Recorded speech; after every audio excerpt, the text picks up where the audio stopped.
I never saw it coming. It wasn't like I had any reason to suspect that the man I'd been married to for 15 years would suddenly turn on me. Mark had always been a bit distant, but I figured it was just the pressure of work and life, something we could eventually work through. Little did I know, that day would change everything. It started like any other normal Saturday. I had just opened my small boutique for the day, the soft hum of the music in the background mixed with the smell of freshly brewed coffee. It was always a busy time. People came in for last-minute gifts or to just browse through the new arrivals. I was helping a customer when my phone buzzed on the counter. I glanced down, expecting a message from one of my friends or maybe a business inquiry. Instead, it was from Mark. The message was brief, almost too casual for what it was. Sold the house. I thought it was the right time. Don't worry, it's for the best. I'll explain later. Take care. I felt my heart skip a beat. Sold the house, without telling me, without even a conversation. Our home, the place we'd built together, was suddenly no longer ours. The shock hit me like a punch to the stomach, but I knew I had to keep it together. I wasn't going to break down in front of a customer. I helped the woman at the counter finish her purchase and wrapped her items with care, the silver paper gleaming under the soft lighting of the store. As soon as she left, I locked the door behind her. My hands were shaking slightly, but I took a deep breath. This wasn't the first time Mark had done something like this. The late nights at work, the odd changes in his schedule, the growing distance between us, it was all starting to make sense. I had noticed the signs for months, but I never thought he would go this far. I typed my response to his text. Good luck. I wasn't angry, not yet, but there was a coldness in my chest, a sense of finality. Mark thought he had pulled one over on me, but he had no idea what I had been preparing for. I'd been watching, waiting for the right moment, and now, with one simple text, he had sealed his fate. I walked around the boutique, my mind racing. How had he thought I wouldn't notice? Or worse, how did he think I'd let it slide? There was no way he could get away with this. I wasn't just going to let him take everything from me, especially not our house. The thought of him laughing, imagining me helpless and distraught, made my stomach turn. But that was the thing about Mark. He never truly understood me. He thought I was just a small business owner, nothing more. He'd always mocked my dedication to my boutique, calling it my little hobby, not realizing it was my lifeblood. Now, that little shop of mine was going to be the thing that saved me.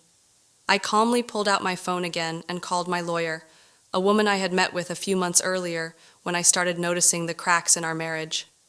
It's time, I said when she picked up, my voice steady, betraying none of the chaos I felt inside. I didn't have to say much more. She knew exactly what I meant. I had spent the last few months preparing for something like this. When Mark started acting strange, I started making moves on my end, opening a separate bank account, quietly saving, and keeping track of every suspicious transaction. I wasn't just going to sit back and let him destroy everything I had worked so hard for. As I hung up the phone, a new message popped up on my screen from Mark. By the way, I sold the house. I'm already looking at places for me and Melissa. We'll be gone by the end of the week. Hope you'll be okay with this. I'll send for my things later. Melissa. I had met her once at a company event, a young woman who seemed too eager to laugh at Mark's jokes and touch his arm a little too often. At the time, I had brushed it off, but now, reading his words, it all made sense. He had been planning this for months. He thought he could just sweep in, take everything, and leave me with nothing. But what he didn't realize was that I had been one step ahead of him the entire time. I smiled to myself, a calm smile that felt like a victory in its own right. Mark thought he was winning, that he had outsmarted me, but in reality, he had just set my plan into motion. The truth was, I had already seen this coming, and I wasn't about to let him ruin me. For the rest of the afternoon, I kept my composure, working through the day like nothing was wrong. But deep inside, a fire was burning. I knew what I had to do next, and this time, Mark wouldn't be able to laugh his way out of it. The next few hours felt like a blur. I went about my business, focusing on the tasks at hand, sorting through inventory, organizing my boutique, and making sure everything was running smoothly. But inside, I was calculating. Every text from Mark, every word he had sent me in the past few weeks, had been carefully stored in my mind, filed away for later use. I had been waiting for him to make a move like this, and now that he had, I couldn't afford to waste any time. After I closed the boutique for the night, I took a moment to think back on everything. The late nights when he'd come home smelling of expensive cologne, the sudden interest in hitting the gym more often, the new clothes he started buying. He was clearly trying to reinvent himself, trying to turn back the clock. But I hadn't missed the signs. He wasn't just going through a midlife crisis. No, this was something deeper. And now, with the house sold and his move to Miami already planned with Melissa, I could finally see the full picture. He had thought he could just take whatever he wanted and leave me behind, humiliated and powerless. But what he didn't realize was that I wasn't the woman he thought I was. As I sat at my kitchen table, I made the first call I needed to make, to the bank. I didn't waste any time. Mark had drained our joint account without a second thought, but I had been one step ahead. 2 months ago, when I first started noticing his behavior shift, I had opened a new account in my name only. I hadn't told him, of course. He would have suspected something. But now it was my secret weapon. I'd been moving money into that account little by little, carefully building a financial safety net. I smiled as I hung up the phone. The bank was processing the transfer of funds. My money was safe. Mark thought he had pulled a fast one by selling the house, but he hadn't accounted for one thing. I wasn't leaving myself exposed. Not anymore. The next call I made was to my lawyer. She had been advising me on how to protect my assets ever since I first noticed the cracks in our marriage. We had discussed the possibility of something like this happening, and now it was time to put our plan into action. I need to file, I told her. Let's make it official. My voice was steady, almost calm, but inside I was boiling with a quiet, controlled anger. I wasn't going to let Mark have the upper hand for one more second. She told me to meet her the following morning to finalize the paperwork. Everything was in place, ready to go. I wasn't sure how long it would take, but I knew one thing for sure. Mark's arrogance was going to be his downfall. He thought he was going to just walk away with everything, but he was about to find out that I wasn't the helpless woman he'd imagined. By the time I hung up with my lawyer, my phone buzzed again. It was another message from Mark. Don't get too upset. You've always wanted to be independent anyway. I'm sure you'll be fine without the house. Besides, you have your little shop, right? The words were condescending, meant to belittle me, but what he didn't realize was that each text he sent was just adding to the evidence I was gathering. I paused before responding. I could have fired back with something angry, something cutting, but I didn't. Instead, I smiled, and my fingers hovered over the keyboard. You're right about one thing. I'll be fine. And when this is over, I'll be just fine without you too. I didn't expect a response. At this point, I was done playing games. Mark thought he had outwitted me, but he hadn't realized just how much I'd been watching, how prepared I was for this moment. He thought I would be desperate, crying over the sale of the house, begging him to stay. Instead, I was calmly moving forward with the next phase of my plan. The truth was, I had been preparing for this moment for months, and it felt good to finally take control. As the night went on, I could almost feel the weight lifting off my shoulders. Mark thought he had the power. He thought he had won. But he was wrong. I had always been in control. I just hadn't shown it until now. Tomorrow, everything would start to change, and this time, it would be on my terms. The morning came quickly, and I was ready. I woke up early like I always did, but today there was something different in the air, an unmistakable sense of purpose. I made myself a cup of coffee, took a moment to look out the window at the quiet street, and let the silence settle around me. I had the entire day ahead of me, and I knew exactly what I needed to do. The first order of business was meeting with my lawyer. I had everything prepared, the bank records, the text messages, the receipts, and the emails.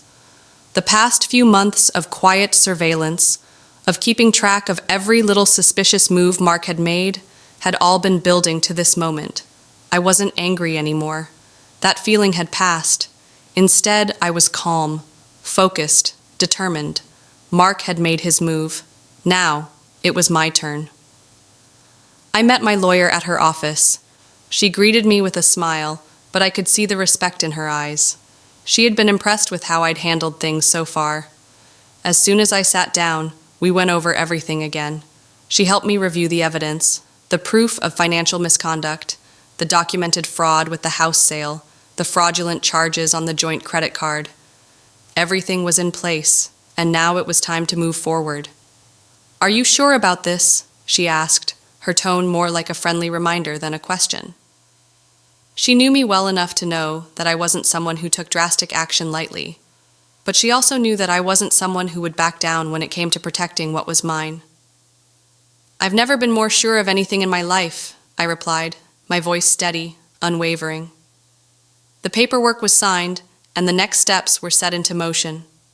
We would file the petition for divorce, and we would file it soon. The evidence was solid, and the law was on my side. There was no way Mark could wriggle out of this. His arrogance had blinded him to the fact that I had been planning for this moment long before he even made the decision to sell the house. I couldn't help but think of how smug he had been when he sent that text, how he had laughed at the thought of me scrambling to put my life back together. He thought he could take everything from me, our home, my sense of security, even my self-worth.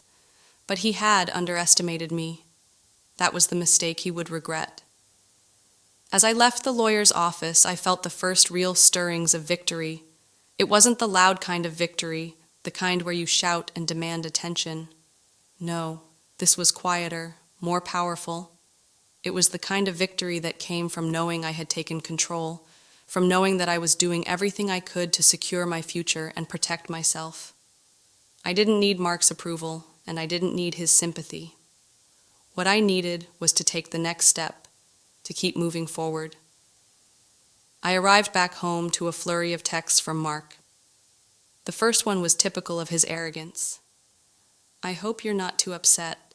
I've done what I thought was best for both of us. Don't make this harder than it needs to be." I didn't even respond. The next one was more condescending. "It's funny, you always said you didn't care about the house. I guess you found out how much you really needed it." Again, I didn't respond. His words didn't have the power to sting anymore. The last message came through just as I was about to sit down and prepare my next steps. "You'll never find someone who understands you like I did. Good luck with your little shop. It's all you have left now." I could almost hear the sneer in his words, and I smiled to myself. I had known this day would come. I had known Mark would try to belittle me, to take away everything I had worked for, but he had no idea what I was capable of. The boutique was not just a little shop. It was my passion, my dream, and now it was my path to freedom. This time, I didn't just let the message sit unanswered. I didn't feel the need to defend myself, but I also wasn't going to let him get the last word. I typed my response, my fingers moving quickly across the screen. "The only thing I've learned from you is what not to do. I'll be just fine, and I'll be better off without you." I hit send and then placed the phone face down on the table. It felt good to finally say the words I had held back for so long. I wasn't the woman he thought I was. I wasn't the woman who would fall apart. I was stronger than that. And I had every intention of proving it. I had already taken the first steps. Now the rest was just a matter of time. The next few days passed in a blur, but each one was a quiet reminder that I was taking control of my life. Mark had no idea what was coming. He was still wrapped up in his excitement, convinced that he had outsmarted me. But I wasn't about to let him think he had won. I had carefully plotted every move, every decision, and now I was just waiting for the right moment to strike. The court papers were ready. The divorce petition had been filed. It was all happening so fast, and yet it felt like time had slowed down. I couldn't help but think back to the day Mark had texted me that he'd sold the house. It felt like a lifetime ago, but it was only a few short days. His smugness and arrogance had only fueled my determination. Each time he mocked me, each time he tried to belittle me, it just made me stronger. It made me more certain that I was doing the right thing. I focused on my boutique, pouring every ounce of my energy into it. The more I worked, the clearer it became. This was my path forward. This was where I would build my future. The boutique wasn't just my business. It was a symbol of everything I had accomplished, everything Mark had tried to take from me. It wasn't just a little shop. It was my dream, my creation, and it was thriving. Mark's messages continued, each one more desperate than the last. At first, they were the usual condescending comments, reminding me that I had nothing without him. "I'm sure your little shop will keep you busy," he'd said in one. "Don't worry, I'll take care of everything. I'm sure you'll be just fine on your own." I didn't respond to any of them. Why should I? He was trying to get a rise out of me, but I had learned to stop caring about his opinion a long time ago. But then the tone of his messages began to change. They started getting more personal. "You know you'll never be able to replace me, right? I've always been the one to take care of everything. You've always been too focused on your shop." The implication was clear. He thought I was nothing without him. That somehow, without him around, I wouldn't be able to function. I wouldn't be able to move on. It was laughable, really. The more he tried to diminish me, the more I saw just how deep his arrogance ran. He thought I needed him to succeed. He thought I couldn't stand on my own 2 feet.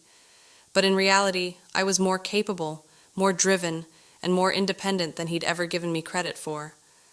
I had learned how to protect myself long before our marriage fell apart, and now I was about to show him just how wrong he had been.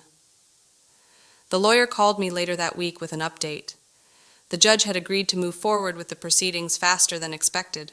We had everything in place.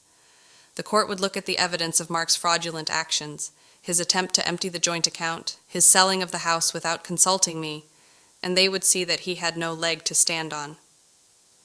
I felt a weight lift from my shoulders as she explained the next steps. Everything was lining up perfectly. Mark had underestimated me at every turn, but it was his own ego that would be his downfall. He thought I would be a mess without him. He thought I would crumble, but instead, I was rebuilding my life, brick by brick. And while he was busy trying to fix the mess he'd created, I was making sure mine would be stronger than ever. As the days passed, I started seeing the changes in myself. I wasn't the same person I had been just a few months ago. I had grown stronger, more confident, more self-assured. My business was thriving, my personal life was on track, and I no longer felt like I needed to be validated by anyone, especially not Mark. And then, just as I was starting to feel the first real stirrings of peace, I got a call from my lawyer. Mark had filed a counterclaim. He was trying to argue that he deserved a larger share of the business. He even claimed that his moral support had helped the boutique grow. I could feel my blood pressure rise, but I didn't panic. This was his last-ditch effort to take something from me that wasn't his. I wasn't worried. I knew the facts. I knew the records. The business was mine, and no one, not even Mark, could take it from me. I just had to wait for the court hearing. I could already hear his desperate voice in my head, the way he would try to twist the truth to make himself look like the victim. But the truth was clear. He had manipulated me, used me, and now he would have to face the consequences. As I hung up the phone, I felt a sense of calm wash over me. The final piece of the puzzle had been put into place. Mark had made his move, but it was too late. The game was over. And in the end, he would see that I was the one who had won. The hearing arrived faster than I anticipated, and I knew this would be the moment everything would be decided. I dressed carefully that morning, not to impress anyone, but because it felt right. My outfit wasn't just for the courtroom. It was a reminder to myself of how far I had come. Gone were the days of feeling insecure or doubtful. This day was about proving to myself that I could stand on my own. I wasn't the woman Mark had expected. I wasn't the woman he had left behind when he sold our house and laughed. When I arrived at the courthouse, I felt the weight of the situation. It wasn't just about the house, the money, or the assets. It was about control, and Mark had thought he could take it all from me. He had underestimated how much I had been paying attention, how much I had prepared for this moment. The truth was, he never really knew me. He didn't know that my strength wasn't tied to the house we lived in or the life we shared. It was in the way I had built everything from the ground up, including myself. Mark was already there, standing with his lawyer. He looked like a man who was pretending everything was okay, but I could see the unease in his eyes. The arrogance was gone, replaced by a nervous energy. He had no idea how outmatched he was. His smug smile, the same one that had taunted me so many times, was gone. In its place was an uncertain man who had come to realize that he couldn't control this situation anymore. We took our seats as the judge entered, and I could feel the tension in the room. The proceedings began, and Mark's lawyer made his first move. He tried to paint me as the villain, claiming that I had been controlling and that my actions had led to the dissolution of the marriage. But I wasn't worried. My lawyer presented the evidence carefully. Documents that showed Mark's financial misconduct, the sale of the house without my knowledge, and the fraudulent charges on the joint account. Each piece of evidence was like a nail in his coffin. I could see Mark's face as the evidence was presented. He shifted uncomfortably, his earlier bravado completely gone. His lawyer tried to argue that the business was a joint effort, claiming Mark's support had helped my boutique grow, but my lawyer quickly shut that down. "Let's be clear," she said. "The boutique is Mrs. Harrison's sole property. The business was established long before the marriage, and all investments were made solely by her." As my lawyer spoke, I couldn't help but feel a sense of satisfaction. This was it. This was the moment where Mark's plan fell apart. The judge looked over the documents and then addressed Mark directly. "You admitted via text message to using your joint account to fund your trip with your girlfriend. How do you explain that?" Mark was quiet for a moment, looking like a man who had been caught red-handed. "I thought I was doing what was best," he muttered, his voice lacking the confidence it once had. The judge raised an eyebrow. "By committing fraud?" The question hung in the air, and Mark shifted uncomfortably in his seat. His lawyer tried to argue that we had grown apart, that it was a mutual decision, but the facts were clear. Mark had planned this all along. He had tried to take advantage of the situation, thinking I wouldn't fight back. But now, everything was coming to light. When the judge spoke again, it was final. All shared assets are frozen pending the final dissolution of the marriage. Mr. Harrison is also ordered to return the funds he removed from the joint account within 24 hours. If that is not done, there will be further legal consequences. Mark looked like he was about to protest, but the judge didn't give him a chance. "Mr. Harrison, it's clear that you have committed financial misconduct. Your actions will have consequences. We'll review the rest of the divorce settlement at a later date, but it's important to note that your actions will not go unpunished." As the hearing wrapped up, I felt a sense of relief wash over me. It wasn't just the legal victory that felt good. It was the realization that I had taken back control. Mark had thought he could walk away with everything, but now he was facing the consequences of his own actions. And I was walking away with something far more valuable, my independence. I left the courtroom with my head held high, feeling the weight of the past few days lifting off my shoulders. The battle wasn't over, but it was clear who had the upper hand now. And it wasn't Mark. It never had been. The days following the court hearing felt surreal. I had won, but it wasn't about the legal victory anymore.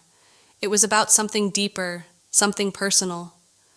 Mark's world had started to unravel, and I could feel a quiet sense of satisfaction settling in. For so long, I had been the one questioning my worth, doubting whether I could handle life without him. But now I knew I was stronger than I had ever given myself credit for. I spent the next few days focused on the boutique, pouring my energy into expanding, improving, and building the life I wanted. It wasn't just about business anymore. It was about freedom. Freedom from the manipulation, the control, the emotional strain Mark had put me through for so many years. I had found my strength not in his absence, but in my ability to rise above it all. The boutique wasn't just a shop, it was a symbol of my resilience. It was my future, and it was thriving. Mark, on the other hand, seemed to be spiraling. News of his downfall started to trickle back to me through mutual friends and acquaintances. I heard he had been trying to claim that he had a right to part of the boutique, that he had somehow helped it grow just by being supportive. His claims were laughable. He had never understood my dedication, my drive. In fact, his own jealousy and disdain for my success had always been a hidden poison in our marriage. Now, as he struggled to rebuild his life. His words were just echoes of the man I had left behind. The worst part was how he had failed to recognize the woman he had married. For years, I had been there, supporting him, caring for him, and doing everything I could to make our life together work. But he hadn't seen me. He hadn't seen the woman who could stand on her own, the woman who had created something real and lasting. And now it was too late for him to change his mind. I spent most of the week with the shop, working on new ideas for marketing and business expansion. The local community had been incredibly supportive, and word about my situation had spread. Women came into the boutique, not just to shop, but to offer words of encouragement. Some had been through their own struggles, their own betrayals, and they saw in me a reflection of their own strength. It was humbling, but also empowering. My shop wasn't just a place to buy things. It was becoming a space for women to share stories, to lift each other up. It was more than just a business. It was a movement. But no matter how much success I achieved, there was always a little part of me that felt a deep sense of sadness when I thought about Mark. He had been my partner, my confidant, and yet he had chosen to betray me in the worst way. And now he was paying the price. His life was falling apart, piece by piece. He had tried to convince everyone that it was my fault we had grown apart, that I had been too controlling, too focused on my own dreams. But the truth was, he was the one who had neglected our marriage. He was the one who had sold our home, emptied our bank accounts, and run off with someone else. The rumors I heard about him were a mix of sadness and irony.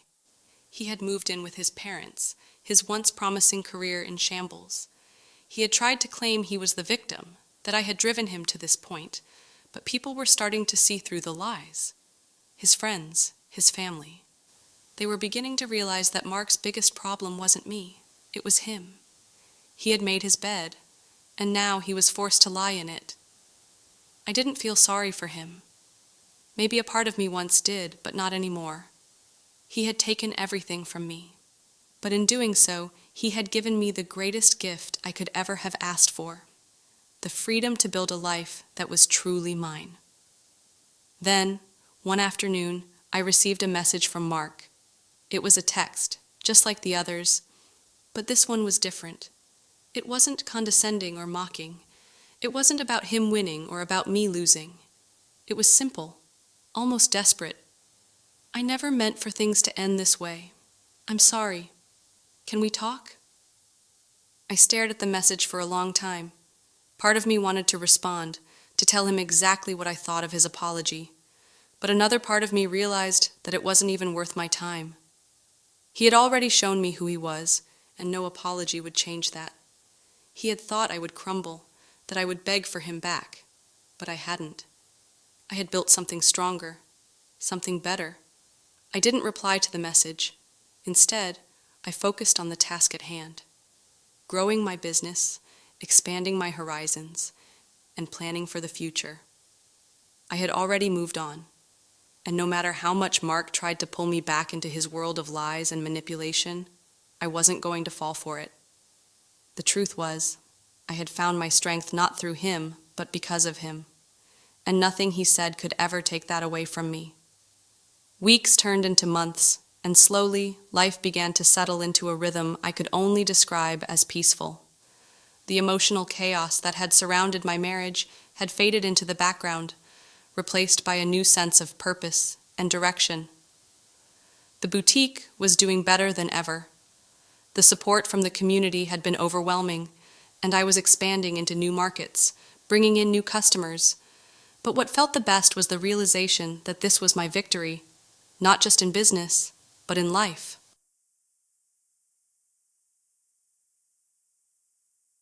I had transformed my pain into something productive, something beautiful. My success was a quiet but powerful statement. It wasn't just about selling clothes or making money. It was about taking back control, about standing up for myself in ways I never thought possible. I had faced betrayal, humiliation, and heartbreak, and I had come out the other side stronger, more determined, and more self-assured. Mark, however, was still struggling. I heard bits and pieces of his life through mutual friends. His attempts to rebuild had been far from graceful. The career he thought he could always rely on was now in jeopardy. His company had downsized, eliminating his position in the process. He was left scrambling, trying to find a new job while facing the consequences of his earlier actions. The story that he had built for himself, of a successful man starting over with a younger woman, was quickly falling apart. His reality was a far cry from the glamorous life he had imagined. The more I heard about Mark, the less I felt for him. Once, maybe I would have sympathized with his situation, but now I could only see him for what he was, a man who had tried to take everything from me, only to lose it all in the end. He had underestimated me, and now he was paying the price for it. I never contacted him again. His occasional texts, usually filled with guilt, regret, and self-pity, were always ignored. Each message he sent only revealed how much he hadn't changed, how little he understood the consequences of his actions. He hadn't just destroyed our marriage, he had destroyed his own life. And as much as he tried to claim otherwise, he would never be able to rewrite history. One afternoon, I got an unexpected visitor at the boutique. It was Amanda, Mark's sister. I hadn't heard from her in months, and frankly, I wasn't sure what to expect. She walked in with a hesitant smile, and I could see the uncertainty in her eyes. She was the last person I thought would show up, especially after everything that had happened. "Claire," she said, her voice a little shaky, "I know this might be unexpected, but I wanted to talk about Mark and about everything that's happened." I wasn't sure what to say at first, but I didn't let my guard down. "I'm listening," I replied, not sure if I wanted to hear anything she had to say. "I'm not here to make excuses for him," Amanda continued, her voice steadying as she spoke. "But I just wanted you to know that I see things differently now. We didn't know the full story.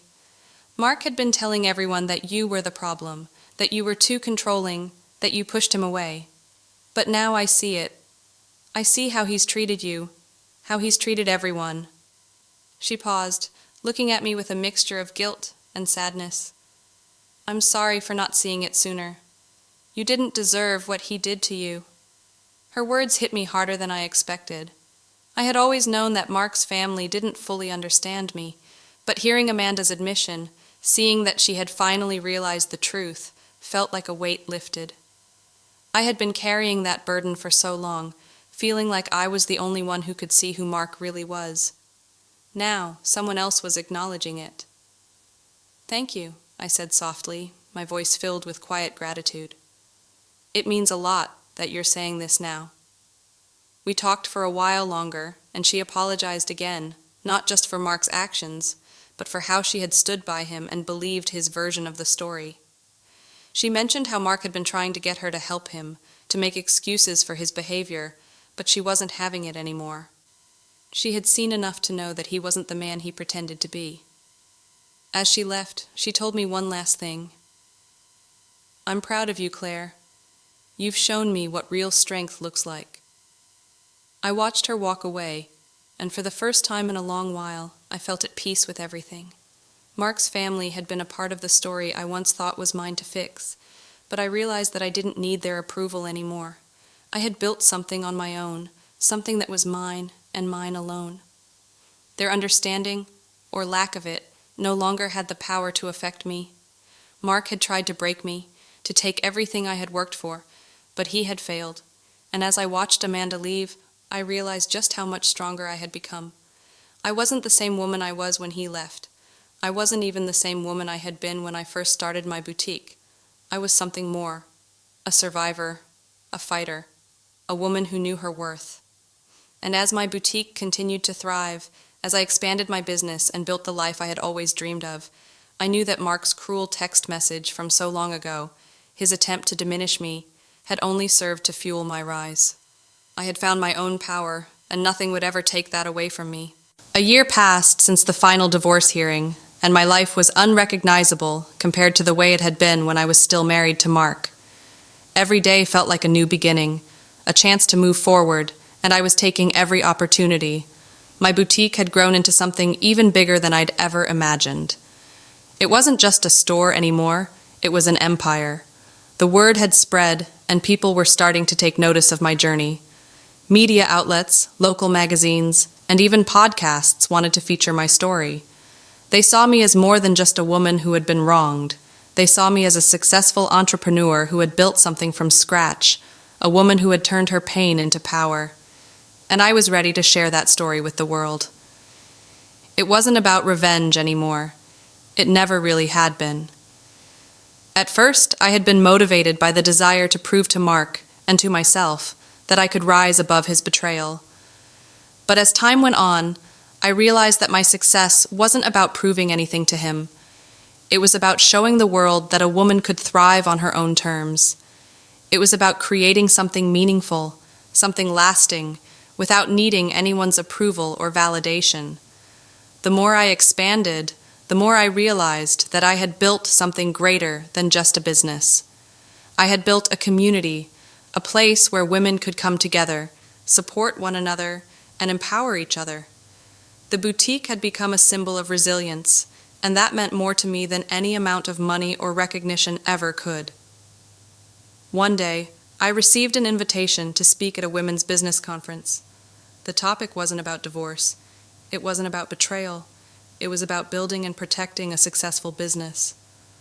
I was invited not as a victim of my circumstances, but as a mentor, as someone who could inspire others to take control of their lives and their futures. It was the moment I had been waiting for, the moment I realized just how far I had come. The conference was filled with women from all walks of life, many of them entrepreneurs themselves, but some were just starting their journeys.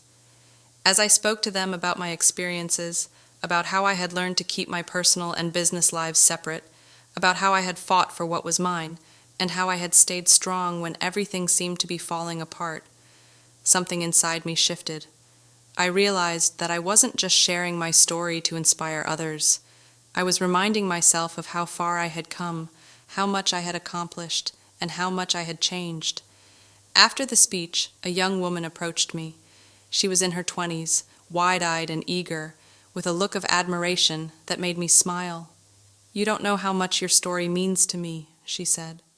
"I've been in a toxic relationship for years, and I've always thought I couldn't leave, that I wouldn't be able to survive without him.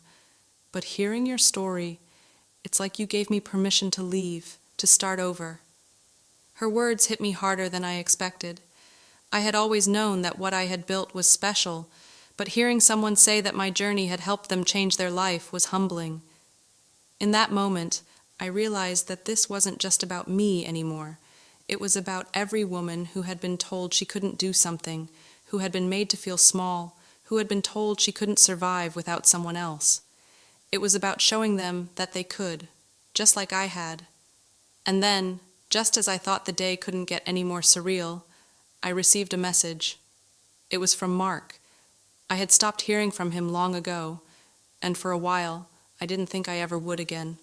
But there it was, his name lighting up my phone.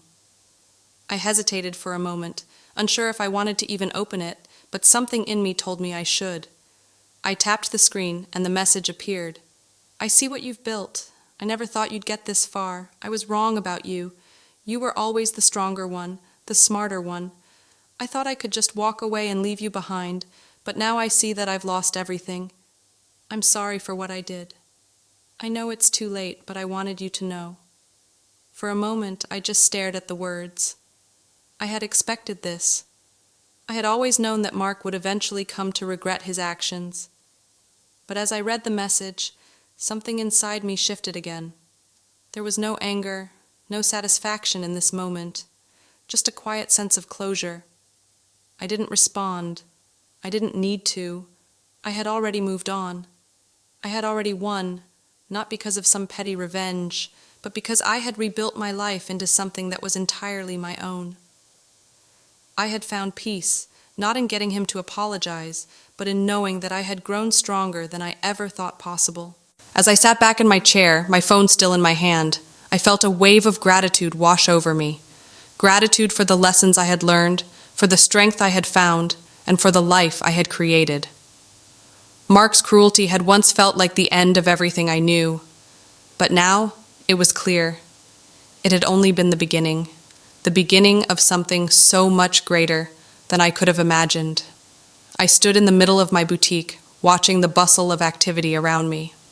My employees moved quickly and confidently, helping customers, managing the inventory, and keeping everything running smoothly.